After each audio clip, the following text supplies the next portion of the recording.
Hey everybody, and welcome back to Let's Play Shadowgate. So here we are back in the rope room. What we want to do, you may have noticed it, you may not have noticed it, but you can just barely make out the outline of a door here. So let's go ahead and open that door. You feel the ground shake as the rock moves slowly aside to reveal a passageway. And of course, when we reveal the passageway, we're going to go through it. The cold water from the limestone drips on your neck, sending shivers down your spine. You'll notice there's a hole on the ground, so last time we had a hole on the ground or on the wall, we used the gem. This time we want to use the blue gem. So put the blue gem in the hole. As soon as you place the blue gem in the hole, you hear the sound of grinding stone. The wall slowly rises to reveal a magical image of an old wizard. Listen, warrior. The Warlock Lord can only be defeated by the courage and the Staff of Ages. Remember, 5 to find, 3 for the staff, 1 to be the key, and 1 to be thy pathway. Have thy wits about thee, warrior. Fare thee well. The wall slides back into place, hiding the image from your sight. A scroll appears. So let's take the scroll. Scroll 2 is now in hand, and let's open it. You've read the scroll. The scroll reads, "As the shadow of the wind thou shalt be, Humana." You've learned 1 magic spell. As the spell was chanted, the scroll 2 quickly vanished. Okay, so only one way to go now, and that's to the right. And we're going to go back up the rope to the mirror room. This room full of mirrors reminds you of the Elva? Yes, we know that. Okay, so we need to go do a couple things in this room. Oops, wrong button. Take the hammer. Of course, we have a hammer, so what are we going to do? We're going to smash some windows. Don't smash the left one or the right one. Those are instant death. We want to use the hammer on the middle. Bellowing like some Norse god, you smash the hammer into the mirror. Wonder which Norse god they could be talking about. A Norse god with a hammer. You shatter the mirror, revealing an iron door. Okay, so let's use key number 3 on this door. The key worked. It unlocked the door. But before you go in, and I always forget this part, you want to find the cloak that we picked up a long time ago and went the wrong way. Of course I did. Where are you? There it is. Use the cloak on yourself. You try on the cloak and find it very unbecoming. It barely fits over your armor. Okay, now you can move through that door into this room. This room is incredibly hot. This must be what the lower levels of Gehenna are like. Does that mean hell? I don't even know. But, yeah. So, if you entered this room, it would be so hot you wouldn't be able to progress. You wouldn't die, but you wouldn't be able to go forward either. So what we want to do is we want to use the sphere, wherever that is. There it is. And you want to use it on the fire. But not... Wait. Hold on a second. Wait. I'm getting ahead of myself. First, we want to open the door. Suddenly, you feel a gust of wind. A searing blast of heat knocks you across the room. So now we've got a fire drake here. Now we want to use the sphere on the fire. Whew, I'm glad I remembered that, because that would have been a death. You hurl the sphere into the fire below. The hellspawn flames quickly vanish as soon as the sphere touches them. With nothing to feed itself on, the fire drake immediately follows suit. And there we go. He's done. And the flames are gone. Of course, the sphere is also gone, so no more ice powers. But we can move on. So let's do that. A sharp cold wind whips up over the ledge of the deep dark chasm. Well, let's move forward. Oh, As you step on the bridge, a troll appears and says, "This bridge is mine. It'll cost you a gold coin to cross." We don't have one. So what are we going to do? Well, we might not have a gold coin, but we do have a spear. So let's just use the spear on the troll. The troll falls silently into the dark cavern. You listen, but you do not hear him crash. Let's move forward. And now there's a Cyclops in front of us. Great! The moon casts a brilliant shadow over the grounds of the courtyard. So we've got a few things to do. First of all, since our torch is starting to go out, let's light one. Then we want to take one of our stones and we want to use it on the sling. You've put the small stone in the sling. Now we want to use the sling on the Cyclops. As soon as you start twirling the sling, a magical influence takes over your body. You cry out, "Death to the Philistine!" and release the stone. Bullseye! Alright, and while he's down, we're going to use our sword to kill him. You drive the sword deep into the Cyclops. Blood pours out of the wound and onto the grass. You may think you want to pick this up, but I don't think you can. I don't know. I haven't tried it, but it's not necessary. What we do want to do, now that the Cyclops is taken care of, is we want to use this crank. The crank turns rather easily. At the end of the rope, there is a small bucket. Now, as silly as this may sound, you want to open the bucket, and inside is a gauntlet. Very important. Make sure you have the gauntlet. And let's close the bucket. Let's open this door in the background that's super far away and move through it.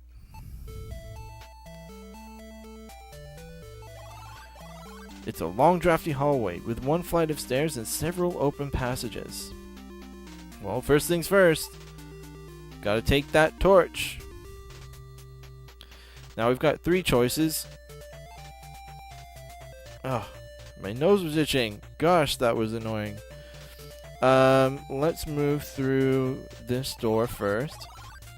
You stand in a small library, a very small library, with only 2 bookcases. So first thing is first, let's open the desk drawer. Inside there's a bunch of stuff that we're gonna take. Scroll number 3, scroll number 4, key number 5, and some glasses. Okay, and we're done with the desk, so let's close it. Okay. So now what we want to do is we want to use those glasses we just picked up on ourselves. You try the glasses on and they fit perfectly. You can see very well. Okay, so now with the glasses, we're going to open this book and read it. Wow, with these glasses you can understand and read what you could not before. The light grows faint, the path winds round. Where life is lost, wisdom is found. The seed of the dream, for the evil is free. Where the sword is hung, he must place the key. A bridge to form amidst burning death, a demon to guard. Motari riseth. So we got a new magic spell, Motari. As the spell was chanted, the book quickly vanished. Alright. So, if you remember, we also picked up a couple of scrolls. So let's go ahead and take a look at those too. Scroll 3 is open. Your hands begin to sweat because of your extreme excitement. Lands under the heavens, the key to the world. Terra Terrak. So another magic spell. And scroll 3 vanishes. It's open to scroll 4. You've read the scroll. To move the sun from far to near, light is what the darkness fears. Instantum Illumina. You've learned 1 magic spell. As the spell was chanted, the scroll 4 quickly vanished. Alright, but we're not done here. We're going to take this map. And there's an extra skull if you need it, which you probably don't. And again, we've got a hole in the wall. So that should tell you what we need to do, since we've already seen this a couple times. We only have one gem left, so let's use the red gem on this hole, and the bookcase moves away. And of course, when we reveal the secret passage, we must go through it. This room is dominated by a large fireplace set in a red brick wall. So we've got lots of stuff to do in here. First of all, let's use one of our new spells, Tarak. Spell was chanted. Tarak. A large crack appears around the equator of the globe. Okay, so now that that's been cracked, we want to open it. The globe is open. And inside we have key number 6 and bottle number 5. Okay, so let's close the globe.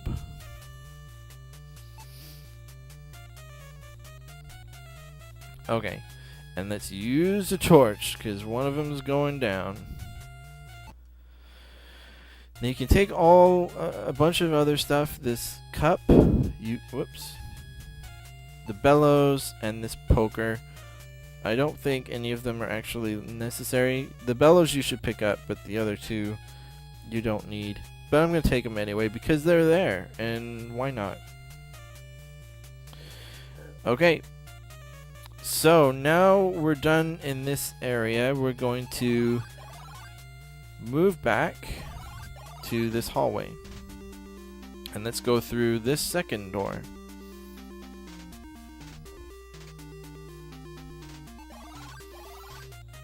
It smells like a kennel in here, and there are no windows through which to circulate fresh air. Well, we've got a ton of stuff to pick up. Let's pick up this thing, which is actually a horseshoe, or a horseshoe, since there wasn't enough room to add that extra O, I guess. The bottle 2, bottle 4, bottle 3, bottle 2 again, and a test tube. Okay, so we got a ton of new stuff. Before we go, there's one more thing we should do. Use this. You see this stone? It looks like it's got a handle on it. Let's use it. The stone rises slowly out of the floor. A shining vial is inside it. So let's take that vial. The water is in hand. The stone descends back into place. Okay. And we're done in here, I believe. Don't move this way. Let's see. Oh no, yeah, we do want to go through that way. There's something else we don't want to do. You stand in a small garden. The only sound is of falling water in the night. Okay, so very important. First of all, where are you? There's a torch. Use that torch. Then we want to grab the gauntlet that we picked up and use it on ourselves. You place the gauntlet on your hand. It feels like it was made just for you. Okay, so now we can safely take this flute. The water is actually acid, so if you weren't using the silver gauntlet, you would not be able to take that. The sound of the water splashing is music to your ears. Speaking of music, since we have a flute, let's use it. The sound of the flute is very pretty indeed. It seems like you wake from a dream only to find a hole in the tree. Is it real? The flute's music is like magic. Well, there's something in that hole, so let's see what it is. It's a ring. We take that ring. Now we're done in here. So let's move back through these areas to the hallway. Let's open this door in the back and move through it. You are awed by the majestic beauty of this immense banquet hall. Okay, so we've got a bunch of options here. First thing I want to do is this rug is so ugly. It totally clashes with the rest of the decor in this place, so let's just burn it. The rug quickly catches on fire and burns away. A key can be seen underneath. Well, would you look at that? So key number 4 is in hand. Okay, so that's not all we want to take. There's a couple things on the wall here. Take this crest and take the mirror as well. Let's see. Now let's see if we can find key number 5. There we go. Use key number 5 on the right door. Okay, and we'll go through it.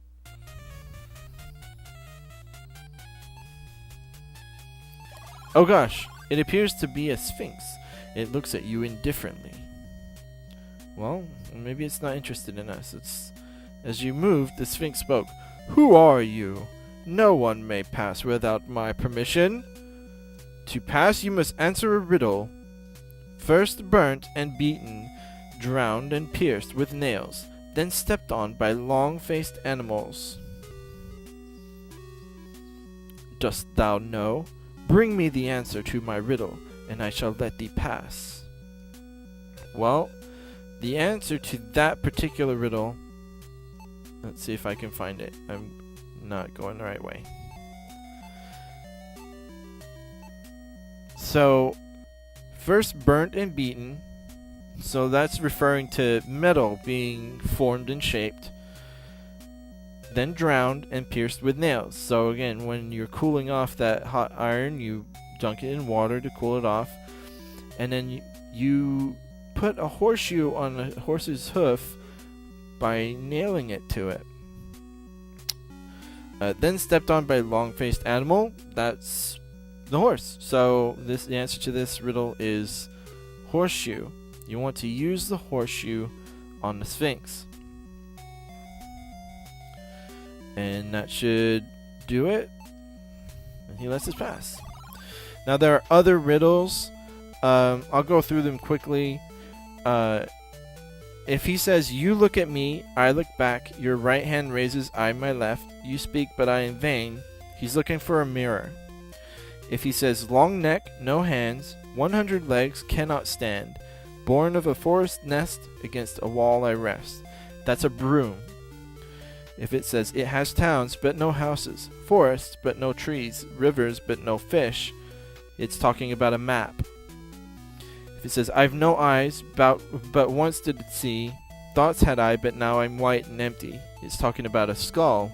And finally, if it says, I'm a fire's friend, my body swells with wind, with my noise I blow, how the embers glow, it's talking about a bellows.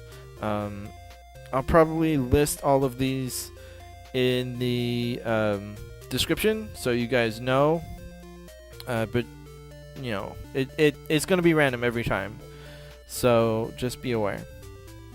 But now that we're in this room, the telescope is beside the window, a star map is on the wall. This must be an observatory. As odd as it may sound, we're going to take this star from the map. The star is in hand. Okay. Then we're going to open this star map. And behind it is a rod, which we're going to take. The rod is in hand. Now, we're done in here. We're going to move up the ladder. Oh, gosh.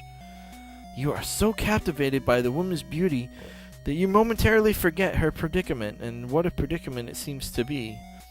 Yes, in the moonlight she is even more beautiful. Well, let's see what we can do.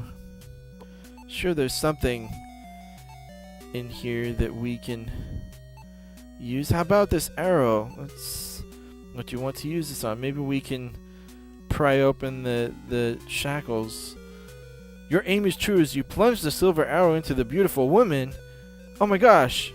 Wow, the beautiful lady suddenly transforms into a wolf. She was a werewolf the entire time. Wow, sure glad we didn't try and help her then. That was my intention the entire time. Just saying. Alright. So let's take this blade. The blade kind of looks like a roll of toilet paper, but it's actually a blade. And then we're done in here. We're going to move back.